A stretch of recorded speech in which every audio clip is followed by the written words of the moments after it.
Most people, when they receive a breach notification, do one of two things. They change the password on the breached service, or they delete the email. Either way, they have made the same calculation. The attacker has my password for one site. I changed it, or I did not, but I do not use that site for anything important. I am fine. That calculation is wrong, in a way that is not obvious. And the wrongness is worth understanding carefully because it shapes how organizations respond to partial credential exposure and how attackers have learned to exploit that response. Here is what was actually exposed in that breach notification. An email address, which means the attacker now knows which services are likely to have an account associated with that address, because email addresses are used as usernames almost universally. And the services associated with a specific email address are partially inferable from publicly available information and partially testable without triggering account lockout. A password hash, which may or may not crack to the original password, but which, even uncracked, can be used in hash-based authentication protocols on internal network segments where Windows environments still accept them. And something the notification did not mention: the association between that email address and that password. Even if this specific password is changed, the pattern of how this person constructs passwords, length, structure, use of numbers and symbols, whether they append a year or an exclamation mark, is now part of the attacker's model of this person. None of that is a full credential compromise. The attacker cannot log in today with what they have, but partial is not the same as harmless, and the gap between partial compromise and full access is often much smaller than it looks. Partial identity compromise means that an attacker has obtained some, but not all, of the elements that together constitute a working identity. What counts as partial depends on what the system requires. Against a password-only system, having the password is full compromise. Against an MFA-protected system, having the password is partial. Against a hardware key system, having the password is almost irrelevant. The hardware key is the constraint, and the password is largely decorative. So the first thing to understand is that partial is defined relative to the target. The same credential set is a full compromise against one system and a starting point against another. The second thing to understand is that partial compromise is not a stable state. It is a position on a path. An attacker with partial access is not done. They are working. They are using what they have to acquire what they do not have yet. Every piece of partial access is a tool for acquiring the next piece. And the third thing, the one that organizations most consistently underestimate, is that partial compromise of an identity is often more dangerous than full compromise of a different, lower-value identity. An attacker with partial access to an administrator account is better positioned than an attacker with full access to a standard user account. The direction of travel matters as much as the starting point. The most immediate use of a compromised password, even against services where it is no longer the correct password, is testing it elsewhere. People reuse passwords, not always the exact same password, but variations. If a breach exposes that a user's password was summer 2019, an attacker now knows the pattern. Capitalized season, year, exclamation mark. Automated tools generate variations of this structure. Summer 2020, winter 2019, summer 2019 SHAV, summer 19, and test them against every service associated with that email address. This is credential stuffing at the pattern level, not just the exact match level. It is effective because password policies drive users toward predictable structures.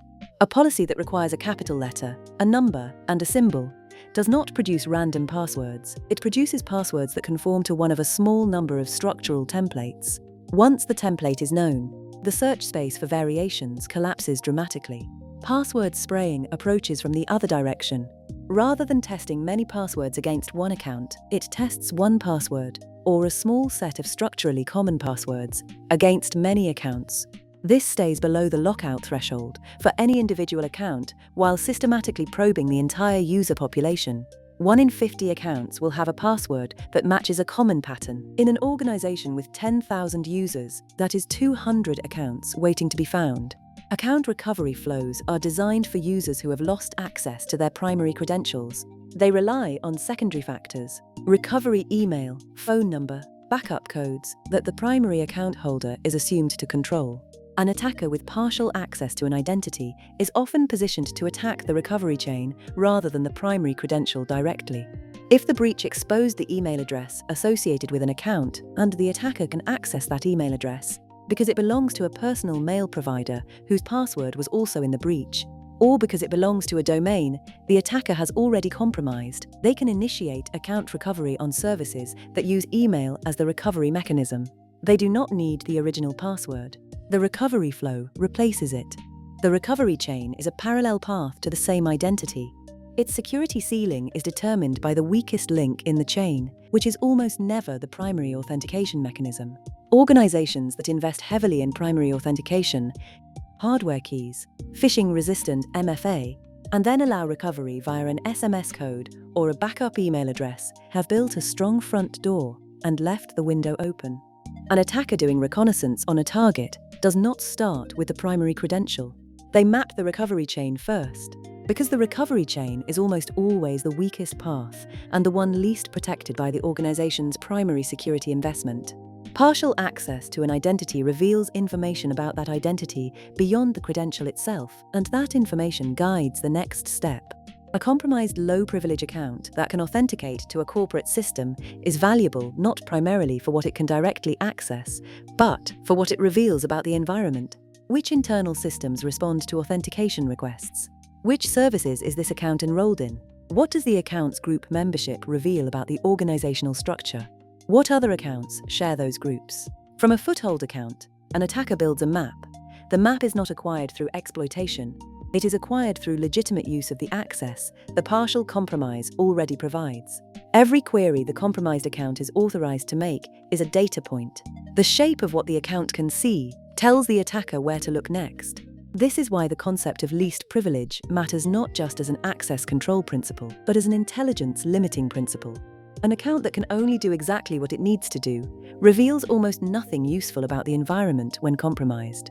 An account with broad read access to directory information, shared drives, and internal documentation reveals the map the attacker needs to escalate, and it reveals it through normal, authorized queries that generate no alerts. Partial credential access does something that is easy to overlook. Z gives the attacker a legitimate standing to initiate certain interactions that an outsider cannot.